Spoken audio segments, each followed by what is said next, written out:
Hi, this is Jiyoung and this is Suzanne. we are where? We're just coming into Sacramento, California. Yes, Sacramento! I only heard about this town name because of Steve Jobs' autobiography books. So I was always wondering about this Steve place. Jobs? Yeah, Steve Jobs. Actually, this is the capital. This is where Arnold Schwarzenegger was the governor. Steve Jobs is...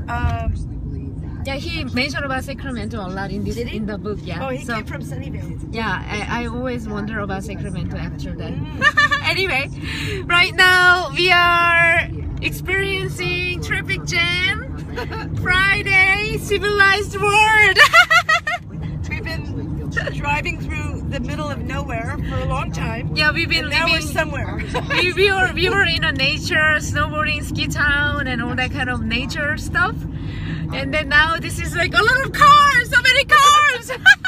Well, it's, you know what, it's 20 after 5 on Friday afternoon, and this is the state capital, and so many people going home. Oh, this is state capital? Yeah. I didn't know. Sacramento was the capital of the California? Oh, cool. I'm honored to be here. It's so green and I like it. And sunny, and we are not in the winter wonderland anymore. Did you like Lake Tahoe? Yeah, I love Lake Tahoe, and yeah, so cool. The sun is right in my eyes, so I'm just yeah, you can see. Signs. I feel like my face is hot now. Like I would get sunburn kind of feeling. Anyway, no, I just pulled this like yellow shield down. It's yeah, so bright. yeah. So we were like, I was on a road trip for a month now, almost. I feel it's right. A month. It's a month. Well, we stopped. We got off the road for 10 days. Yes, yes. But we've been together for a month.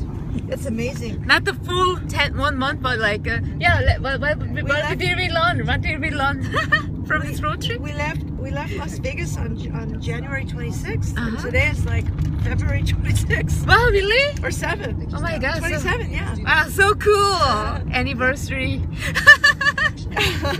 We've been together a month. Yeah, I'm so glad. I'm so glad, and I'm so grateful that oh yeah, you know. Yeah. When we were talking a little while ago. Yes, yes. You know, we met in August at a 2-day course that we did with our mentor and friend Aaron Rashkin. Yes.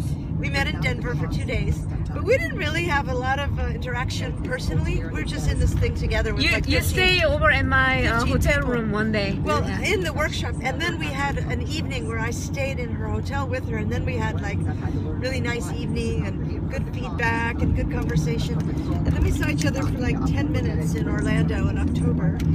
But then we saw each other in Las Vegas, and she was like, "Oh, I don't want to go back to Korea in only 4 days, you know." And I thought, well, I'm on a road trip. You want to come with me? But I didn't ask her randomly because I just, you know, I wouldn't just ask anybody to join me because I'm picky. But at the same time, I didn't really know if we would have a similar style with traveling. I mean, I knew that she was kind of a night person, and I knew that she liked to work on her laptop and her iPhone a lot, and she was online a lot. And yeah, because we're online marketer. Yeah, well, usually when I'm doing online marketing, I'm alone, and when I'm with you, I'm like, oh, we do the similar activities and stuff. So anyway, long story short, we have gotten along like perfectly on this. We're like perfect travel mates. Yeah, I didn't know. We never had one argument or one even time where one was upset or angry. We had one time at the Salt Lake City, in the Starbucks. You were talking about, you know, your situation. I said, you don't have to take me. You can leave me there. You know, don't you remember one time? Oh yeah, at the beginning. That was the beginning time. Oh, at the beginning, yeah. I was like, oh yeah, because I had an agenda and you had a different agenda, and I was like, well, I need to kind of do this on a schedule. And you're like, oh, well, I don't want to get in your way. I'm like, I'm not leaving you at Starbucks in Park City. I feel responsible for you, you know. And you're like, well, you know, I don't want to interrupt you.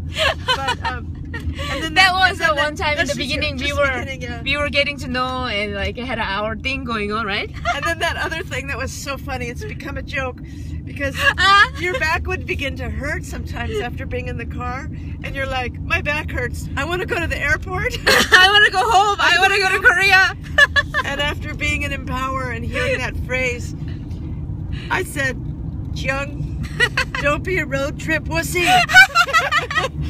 But she's so happy now that she stuck it out because we've had some amazing experiences that you just would not have had if you voted for comfort. Yes, that's right. And now you've come up with the most ingenious way to get a good night's sleep horizontally. Yeah. Yeah, it's been an amazing journey, 1 month, and I feel so blessed that I could join Suzanne for. She's like a road trip expert, you know. Since August 15th. Yeah, also she traveled the world, you know, since she was young, and like she's like amazing, and she's so kind and nice. Thank you so much. Welcome. It's been amazing. And so now we're in my state for the last hour or so. Yes. And I'm really psyched because I'm going to get to take you to my hometown, which is sort of a mythical place. It's Santa Cruz, California. You heard Chris Record talking about it and being born there and from there, and now he lives right here in Roseville, right near Sacramento. I see. But it's like, it's amazing. I think you're gonna flip out when you see where I'm from. Really? I have no idea. It's a combination ocean, surfers, redwood forest. Wow, surfers there? Oh, tons of world-class surfing. Oh my god, I didn't know that. Amazing university, gorgeous ocean. Gorgeous men there. There are a few gorgeous men too, yeah. And it's just a very incredible community in terms of its consciousness. The people who are attracted to that place are a certain kind of people. Oh, cool. And you're going to like that people. Cool. Oh my god, I'm so excited. Yeah, they're people who are interested in consciousness. They're interested in sustainable earth. They're interested in alternative ways of thinking. They're interested in personal development. Wow. They're interested oh my god, in so my healthy stuff. body. Oh my god. They're liberal-minded. Oh my god. And it's gorgeous. Oh my god, it's so my kind. You're going to love it. Cool. Yeah. Oh my god. So like, let's give us some lesson or something, like to share something good value. So like, I wanted to say, I'm so glad because if I go back to Korea and just live my life in the comfortable house and same routine and, you know, pole yoga, pole dancing, whatever, my lovers and stuff. I wouldn't. Pole dancing? Yeah, I did pole dancing. Oh, fun. Yeah, so I would have a same, you know, thing, and I wouldn't have this much expanding my mind that about the world and the beautiful earth and the people and generous people that I meet and interesting people that I meet in this journey. And oh, careful! And and also being creative and solution, you know, seeking mind, you know, like start to think, you know, how can I, or how to solve the problem, or creative ways. And yeah, so I learned a lot, and I met so many amazing people and experienced more deeper level of connection. I'm so grateful for the amazing friends, you know, and people that I met, and kind and beautiful art. That's really one thing that I feel like USA is a huge country, really beautiful. The art is beautiful. People are beautiful. yeah, and also I experienced more sex. That was great to expand my sex, you know, like a horizon to, and it was amazing. Yeah, get out of comfort zone, take the challenge, and yeah, it's amazing. Yeah. What's your takeaway from this? Takeaway. Well, yes. see, I feel I'm remembering now that I think in some ways I'm at my best when I'm traveling. Because it requires a kind of resourcefulness that being in a routine and structured world where you sort of do the same thing all the time. Yeah. Not that I was ever that type, really. Yeah. Because I'm not. But when I'm out, I find it, it's really good for my mood. It's really good for my frame of mind. I am a person that I find it easy to get into rapport with people, so it's easy for me to meet people. I meet a lot of people that I would not have ever met. Yes. I enjoy that. Last night, just in that truck stop where we were for a while, I had two amazing conversations with truck drivers. One of them who, he hates it. Yeah. He said there's no more fun. He looked exhausted and old. He wanted to be a veterinarian. And I said to him, do you have interest in the internet? And we got into this whole conversation. I felt like I was able to give him a gift. And that was a meeting that was a very important moment. Whether he does anything with it or not is up to him, but there I was. And I gave him that gift. That's great. A few minutes later, I saw this Indian guy standing and staring into space, like he looked all spaced out and exhausted, like you get on the road. He was staring at the microwave oven, waiting for it to finish his food. And I said, you've got that spaced out look of somebody who's been driving too long. Started laughing. We're talking about the weather and everything. And then, you know, I just started chatting with him about India and being Indian and my experiences and stuff. Ended up, you know, sharing information and website links and ideas and opportunities. And the thing is, this guy had an MBA and he's driving a truck. Because he either married an American or he got married in America and he had a 9-month-old baby girl. I said, why are you driving a truck if you have an MBA? And he said, well, I found it hard to find a job in America. I don't know how to connect here. I don't know how to, I don't really know how to find a job here. It's not my place. And he said, and then, you know, I had a daughter and I have so much responsibility now, so I don't really want to be driving a truck, but, you know, I am because, so I was able to also say, hey, maybe it was your karma to meet me now. And we went on from there. So I love those kind of, you know, they're called chance meetings, but I don't believe really in chance meetings. It was the type of meeting that just does not happen if I'm in my own environment, and I always love that. And we were talking about beauty before. One thing that I love about being traveling road trip is there are so many phenomenally beautiful places in our country, in our planet. And when you travel, of course, you get to see lots and lots of them. And like today, for example, we went on a detour so that we would specifically see Lake Tahoe, because I wanted to show Jiyoung Lake Tahoe. If we had stayed on the main interstate, we would have just zoomed by it. So, you know, going out of your way to experience beauty, that's really important. And I saw, and you experienced how like your energy really picked up when you had the lake and the view and the snow and the fresh air and the water. And I feel that way too. There's a lot, you know. Being connected to the nature.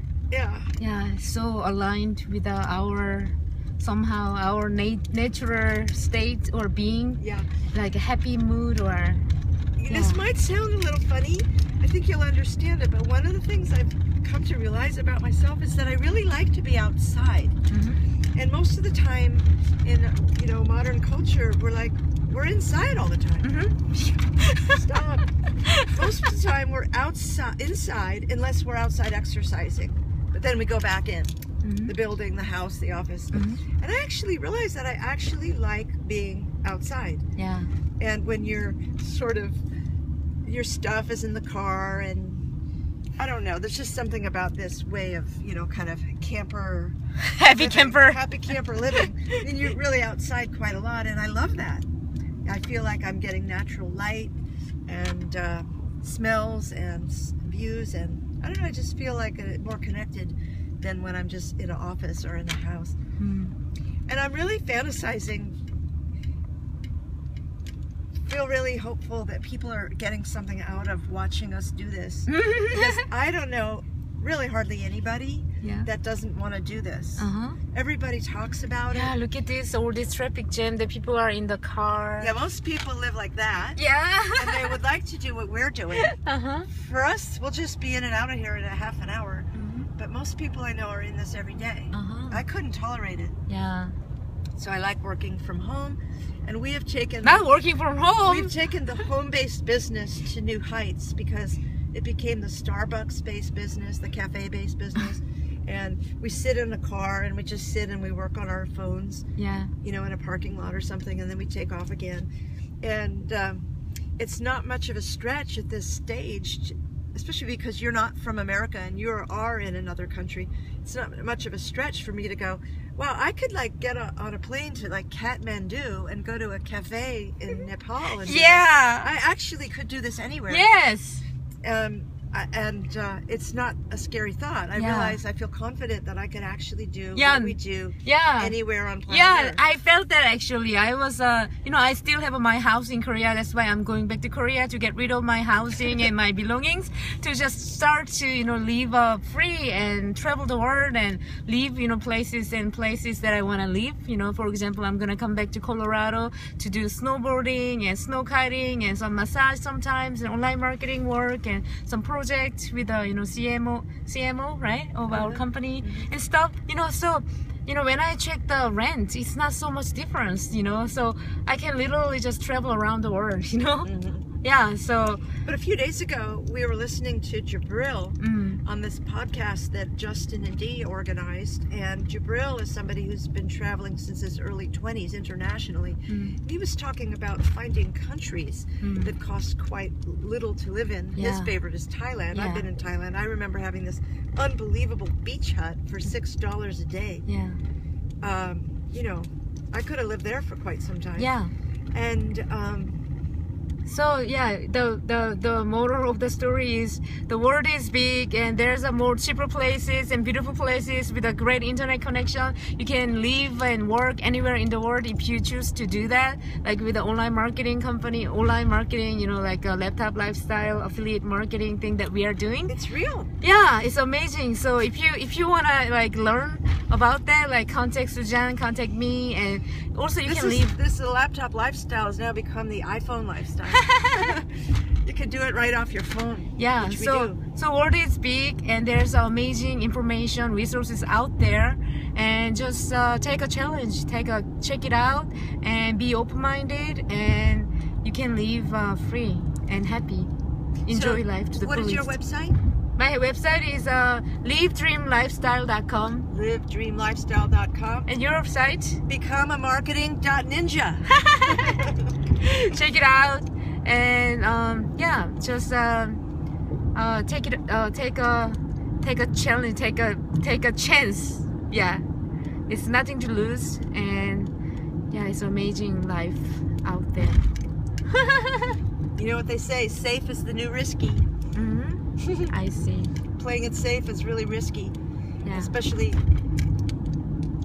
I don't know. Someone I went to high school with died the other day.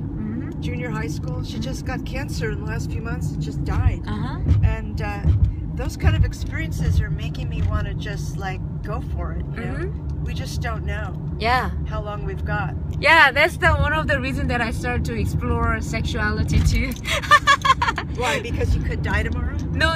I was taking pride myself that I didn't have sex much, last year. One sex in a year. That was very rare thing for me. But I thought I was taking myself. I took pride of myself that I'm not anymore sex addict or I control my sex or something. And then until I met my massage client and he told me you never know when will be your last day, because he had almost died in a plane crash because he's an international pilot who comes to international airports, and also his wife is having a menopause. So we never know when will be our that kind of time frame.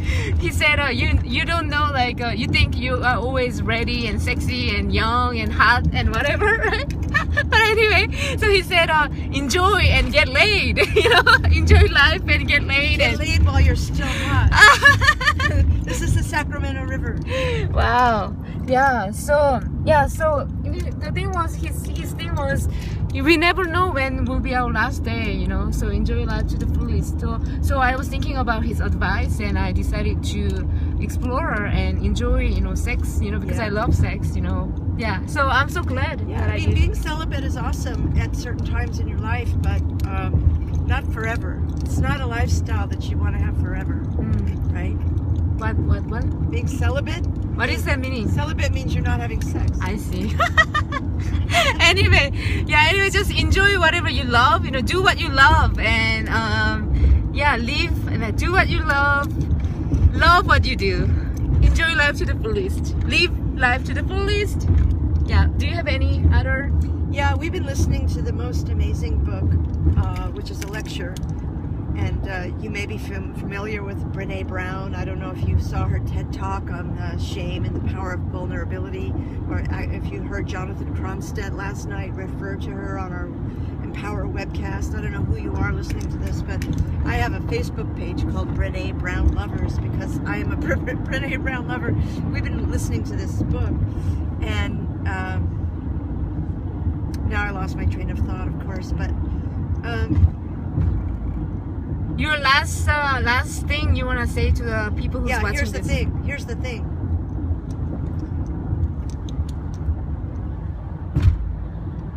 Make a list of all the things that you're going to do someday. Bucket list? Yeah, like a bucket list. Okay. You could call it a bucket list, but I think it's in our language. The reason I brought it up is that I have the intention to study with her, not only listen to her or on audio or read her books, but she does an actual training course in shame resilience. I learned about it a couple of years ago, and I said, someday I want to do that.